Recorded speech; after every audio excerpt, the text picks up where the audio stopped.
बिस्मिल्लाहिर्रहमानिर्रहीम। अस्सलाम वालेकुम friends, how are you all? I hope you will be fine friends. PPSC lecture Urdu की तैयारी के लिए नोट्स का लेक्चर नंबर 27 शेयर कर रही हूँ आपके साथ। क्वेश्चन नंबर 1 है हमारे पास।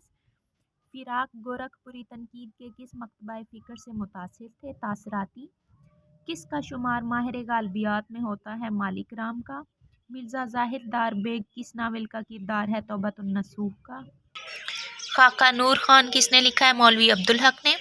गर चश्म से निकल कर ठहर जाए राह में, पड़ जाए लाख आबले पाए निगाह में। इस शेर में सनत मुबालगा का इस्तेमाल है। मुबालगा से मुराद किसी बात को बढ़ा चढ़ा कर बयान करना। जैसे शेर में कहा गया है कि अगर आंसू आँख से निकलकर रुखसार तक पहुँच जाए तो आँखों में आबले पड़ जाएंगे। हालांकि एक आंसू निकलने से आँख में आबले थोड़ी पड़ते हैं। बात को बढ़ा चढ़ा के बयान किया गया, इसलिए इस शेर में सनत मुबालगा का इस्तेमाल है। 4 सेर घी, ये सनत कौन सी है? सनत मिकदारी, क्योंकि इसमें मिकदार बयान की गई है। तरक्की पसंद नकाद नहीं है सबते हसन। अली मोहम्मद खान की किताब अब उन्हें ढूंढ में 10 खाके हैं और इसका उन्वान इकबाल के शेर से मुस्तार लिया गया है। इकबाल का शेर शिकवा का शेर है। आए भी उशाक गए वादा फरदा लेकर, अब उन्हें ढूंढ चरागे रुखे ज़ेबा लेकर।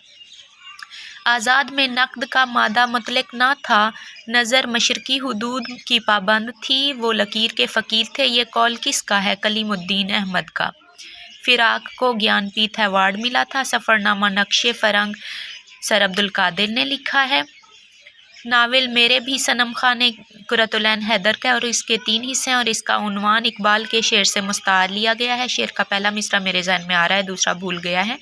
तेरे भी सनम खाने मेरे भी सनम खाने, गूगल सर्च कर लीजिएगा इस शेर का दूसरा मिसरा। आज मैं थोड़ी जल्दी में हूँ, इसलिए जल्दी पढ़ रही हूँ। डेप्टी नज़ीर अहमद के नावलों को तमसीली किस्से किसने कहा था? इबादत बरेलवी ने। कौन सा तरक्की पसंद नावल निगार नहीं है? अनीस इशफाक। सफ़रनामा मावराउल बहार के मुसन्निफ़ हैं हकीम सईद। ज़मानी एतबार से शोरा की सही तरतीब वली सिराज मीर अमीर मिनाई। सफ़रनामा दर्द दिलकुशा शेख मंजूर का है। वही शेर जो अभी मैंने सनत मुबालगा वाला पढ़ाया है, इसको स्किप करते हैं। किस दास्तान में मुसन्निफ़ ने कोशिश की कि उसमें हिंदवी छट और बोली से पट ना मिले?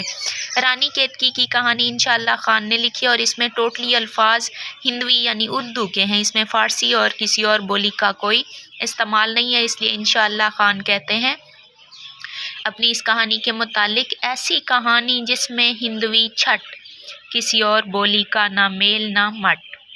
सफ़रनामा देख लिया ईरान के मुसन्निफ़ हैं अफजल अलवी। कौन नावल निगार नहीं है? कमर रईस। किस माहिर लिसानियात ने यह नज़रिया पेश किया था कि नवाह दिल्ली की बोलियां उर्दू का असल मंबा और सरचश्मा है और दिल्ली उसका मकाम पैदाइश है? मसूद हुसैन ने। अंधेरे में बैठी हुई हूँ, वीडियो क्लियर नहीं बन रही। अच्छा, नेक्स्ट है। आरियाई ज़ुबान का पहला मुस्तनिद नक्श कहाँ से मिलता है? रगेवीद से। सफ़रनामा शौकिया वारगी अताउल हक कासमी का है। हंस रिसाला किसने निकाला था? प्रेमचंद ने। किस दास्तान में बंदर को तकरीर करता हुआ दिखाया गया है? फसाना अजायब में। मंटू के अफसाने नया कानून में कोचवान का नाम मंगू था। दर्द का हम असर नहीं है दाग। सफ़रनामा खुशबू का सफ़र तारिक महमूद मिर्ज़ा का है। आई होप अच्छे से समझ आ गए होंगे। बाकी सवालात नेक्स्ट लेक्चर में शेयर करती हूँ। थोड़ी बिजी हूँ, फ्री हो जाऊँ तो मुझे अपनी दुआओं में याद रखिएगा। अल्लाह आपको कामयाब करे। टेक केयर, अल्लाह हाफिज़।